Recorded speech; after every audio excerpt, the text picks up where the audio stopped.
In the heart of Transylvania, not far from the city of Cluj in Romania, lies one of the most haunted forests in the world. It has been called the Bermuda Triangle of Romania, as it is said that whoever enters this place never returns. But it doesn't end there. The mysteries of the Hoia Baciu forest range from unexplained whispers and disappearances to ghostly encounters and, in some instances, even UFO sightings. Today, I'm going to tell you a story about an expedition into the forest that went horribly wrong. So sit back, get comfy, and enjoy tonight's Sleepless Night Tale.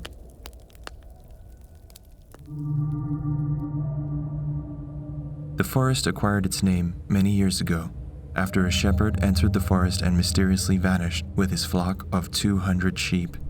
But the story of this mysterious place didn't quite end there. Throughout the years, it has gained a reputation that chills even the most skeptical of visitors. In 2013, a group of 4 friends, Maria, Alex, Anna, and Bogdan, decided to venture into the Hoia Baciu forest. Over the years, they had heard multiple recollections of people visiting the forest and experiencing strange things, but they never actually attempted going there themselves. They always found it to be a curious place, but they remained skeptical until proven otherwise. So one day, they decided to experience the mystery of this place for themselves. And, despite warnings from the locals and others who had visited before, they believed the tales were myths, exaggerated over time, and they wanted to prove it wrong. One weekend, in the summer of 2013, they planned to venture out and spend the day exploring the forest. Their plan was to set up camp and spend the entire night in the forest. Once they arrived, they unpacked their gear from their car and entered the forest with excitement. But as soon as they entered and made their way deeper into the forest, their excitement slowly faded.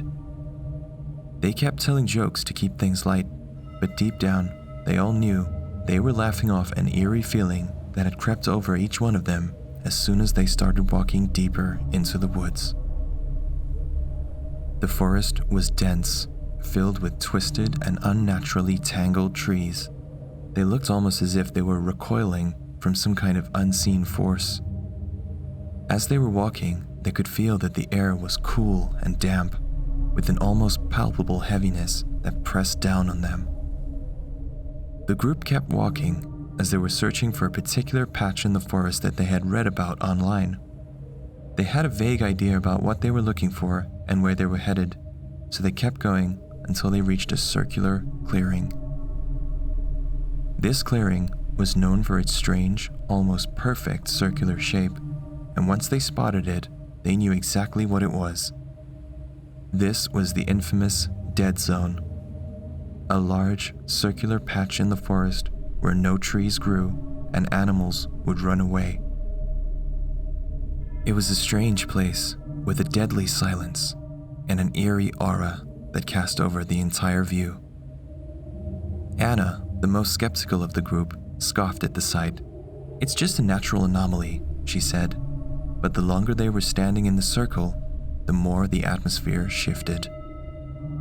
The air became thick and oppressive, and an unnatural silence fell over the forest. Suddenly, the chirping of the birds and the rustling of the leaves all stopped, and what was left was just an eerie, deafening quietness. Suddenly, Maria broke the silence with a scream. She felt a searing pain on her arm, and when she looked down, she noticed a deep scratch and blood trickling from the wound. "What the hell?" she exclaimed as she was looking around for an explanation. But there was no animal in sight and no logical reason for the injury. As they were trying to make sense of what had happened to Maria, a strange mist began to rise from the ground, enveloping the entire clearing in a dense fog. They all looked at each other, not knowing what to do. It was still early in the day, and there was no way mist could form under these conditions. Panic set in, and they all tried to keep each other calm, but the mist got so thick it disoriented them. They couldn't see more than a few feet ahead, and every direction seemed to lead them deeper into the forest. So they decided to keep still and just remain where they were. They were there for a few hours, the darkness slowly setting in, and they needed to decide what they were gonna do. Stay or venture out and make their way home. Either option was equally dangerous, but eventually they decided to set up camp and wait until the morning to find their way back. As the night fell, their situation grew more desperate. From deep in the forest, they started to notice flickers of light coming from all around them. But it wasn't just normal flashlight flickers.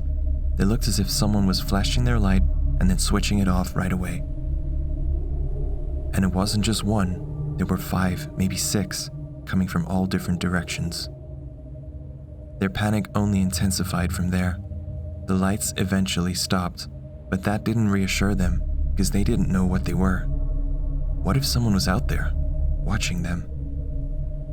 They were completely on edge at that point, and they knew that whatever they might try and do, there was no way to escape until morning.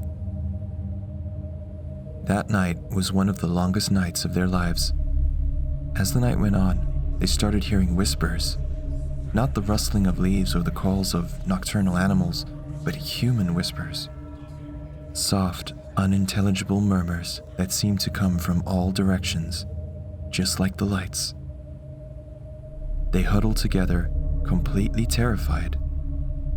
Anna, the skeptic, began to sob quietly. Her bravery was completely shattered by the inexplicable terror that they were now experiencing. Around midnight, Bogdan noticed another faint light in the distance. This time, it looked more like a flashlight, and it was heading right toward them. Fear got the better of them, and they made a quick decision. They weren't going to wait around here to become victims of whatever or whoever was coming for them. The group abandoned their tent and their things, and they ran. As they looked back, the light seemed to move further away. But that wasn't the only thing they now had to worry about. They started to panic even more once they realized that the decision of abandoning their camp was a bad idea. They were now in a completely new place, much deeper in the forest, and completely lost. When the distant flashlight had disappeared completely, they tried to make their way back to the campsite, but everything looked unfamiliar to them. Eventually, after minutes of walking, they finally stumbled into another clearing. But this one was different. At its center stood an old, crumbling cottage that looked abandoned for centuries. Tired, cold, and desperate for shelter, they entered the cottage without any second thoughts. Inside, they found strange symbols etched into the walls, and the air was thick with the smell of decay. As they explored, they heard a loud crash from one of the rooms.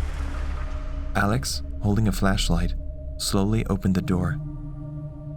Inside, they found a single chair with deep claw marks gouged into the wood. Suddenly, the door slammed shut behind them, plunging them into darkness. They fumbled with the flashlight, their breaths quickening. When the light flickered back on, they saw a person. An old man with hollow eyes and a ghostly pallor, standing silently in the corner. He raised his arm, pointed at them, and his mouth started moving silently. The whispers grew louder, almost deafening. Panic surged through them, and they bolted out of the cottage, running blindly into the forest. They ran, and they kept going until they could no longer hear the whispers, until the mist cleared, and until the sun began to rise. By dawn, they finally made it out of the forest, bruised, bloodied, and forever changed. Many people believe that the apparition was just a figment of their imagination because of how tired they were, because both that house and the shepherd were never found. Years later, when the group were asked about Hoia Baciu forest, they only said one thing: some places are meant to be left alone. And to this day, the Hoia Baciu forest remains a place of fear and fascination, drawing those who dare to uncover its secrets. And sometimes, they never return.